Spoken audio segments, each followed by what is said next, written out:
all, some business to attend to. Harsh, Jackie from last week, very Correct. harsh. Yeah. Very sloppy from Matt, obviously lets everything Obviously. through. Tonight's comes from Freddie. Can I just say at the beginning of this, do not attempt any of the things that Freddie does in this confession. Oh dear. That doesn't bode well. It doesn't. Simon and the Collective. This confession goes back to the early 60s.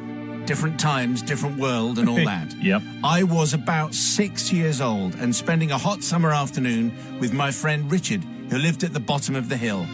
We'd wandered off and were messing about in the building site of what was to become the local pub. As I said, different times. Yeah. We invented a game whereby one of us would hold up a piece of rubble and say, "Would that hurt?" The reply would be yes or no, depending on size, perceived mass, likely weight of throw, trajectory, rate of descent, and so on. Not really, we were 6. It was all about size, really. The rubble would then be launched into the air and we'd watch it hit the ground. I think you may be able to guess where this is going. Yeah. Distracted by mud and worms and so on, we became a little blasé about watching the impacts. We kept saying, but we kept playing. Eventually, Richard said what turned out to be the last, "Would this hurt?" I said no, and he launched said piece of rubble into the air, and it hit me right on top of my head. Now, I was very wrong about it hurting, so much so that we decided to go back to Richard's for a cold drink. As we made our way to his, I felt something trickling, and I put my hand to my head, and it came back very, very red. Oh, dear. After a quick chat about pretending that some boy had done it so Richard didn't get into trouble, we ran to his place where his mum tended the bloody wound and dried my eyes. Come on, I was only 6. She then watched me walk up the hill safely to my dad. My dad was very concerned, wanted to know what had happened. I told him the some boy story, thinking that would be it. Now, this is probably a good place to say that my dad in the early 60s was sometimes a little hot-headed. His response to some boy was to ask for a description. What kind of a boy? What did he look like? I bluffed a bit, saying that he was at the top of the slope and a fair way away. What was he wearing? Excuse me. What was he wearing then? My dad was shouting now. Having to make something up on the spot, I blurted out, white jumper with a blue stripe across it. From the distance of years, I'm quite proud of my improvisational skills. But Dad wasn't finished. Right, he said, get in the car, we're going to find him. Oh, dear. Hooligan.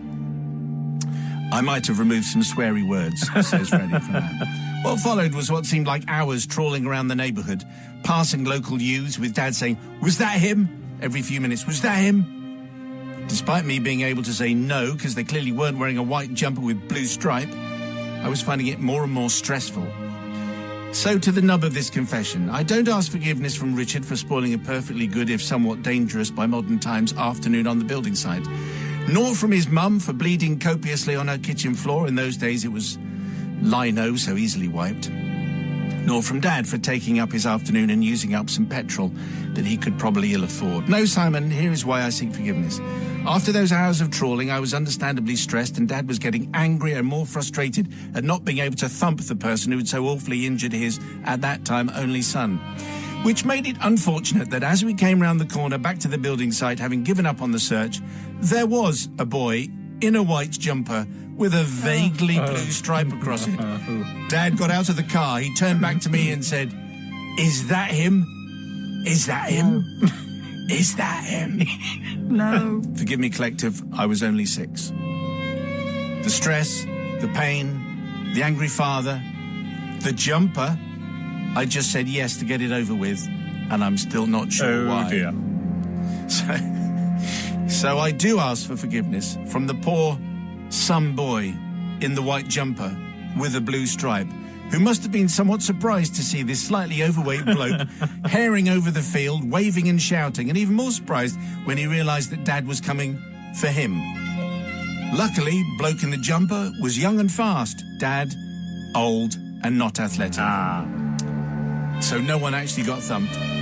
So I hope you can find it in your warm hearts to forgive my frightened 6-year-old self for an unforgivable... I say, first of all, so clearly, obviously, throwing bits of rubble in the air and then saying, well, it hurt, that's clearly a daft thing to do. I don't think we need to tell our audience that, but, you know, just in case the lawyers are listening. But what are the chances that there be a bloke in a white jumper with a blue stripe? Good improvisation. Tremendously unlucky. Yeah, very, very unlucky. But Freddie is asking for your forgiveness, Sister Jackie Brambles.